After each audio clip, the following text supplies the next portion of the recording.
మీరప్పుడు cricket ఆడలేదా? పల్లెటూరులో చిన్నప్పుడు cricket ఆడకుండా ఎవరైనా ఉంటారా? మేమంతా రూపాయి కూడేసుకుని మరీ బాల్ కొనేవాళ్ళం. అరే 12 రూపాయలు వచ్చేసేరా, స్టంపర్ బాల్ వచ్చేస్తుందిరా. అప్పట్లో స్టంపర్ బాల్ 12 రూపాయలు. పిన్నిస్తూ బొక్కలట్రా, లేకపోతే బాల్ పగిలిపోద్ది.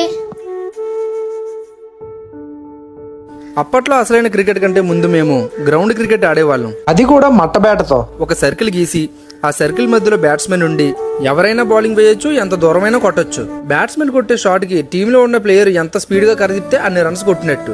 ప్రతి ఫీల్డర్ టార్గెట్ ఒకటే. బ్యాట్స్మెన్ మోకాళ్ళ కింద కాళ్ళకి బాల్ తో కొడితే ఆ బ్యాట్స్మెన్ అవుట్ అయిపోయినట్టే.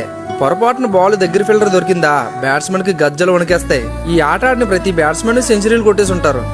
బ్యాట్స్మెన్ అవుట్ అయితే ఫీల్డర్లు అందరూ సెలబ్రేట్ చేసుకునే వాళ్ళు. ఆ తర్వాత ఆడేవాళ్ళం అసలైన క్రికెట్.